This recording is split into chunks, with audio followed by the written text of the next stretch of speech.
Pakistan navy আরব সাগরে আটকে পড়া একটি ভারতীয় জাহাজকে সহায়তা করেছে।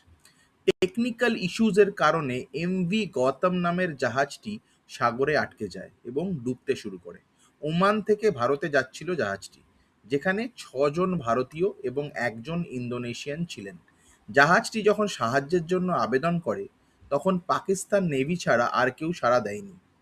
পাকিস্তান নেভি পিএনএস কাশ্মীর নামের একটি জাহাজ পাঠায়, যার দল ভারতীয় জাহাজটির চালকদের খাবার ও জল সরবরাহ করার পাশাপাশি মেডিকেল এবং টেকনিক্যাল অ্যাডভান্টেজেস প্রদান করে, যার মাধ্যমে পুরো ভারতীয় চালক দল এবং জাহাজটির নিরাপত্তা নিশ্চিত করা হয়। সুতরাং এই ঘটনা প্রমাণ করে আজও কোথাও না কোথাও মানবতা বেঁচে আছে। কোনো দেশের মানুষ কখনো খারাপ হয় না, খারাপ হয় তারা যারা উপরে চেয়ারে বসে থাকে।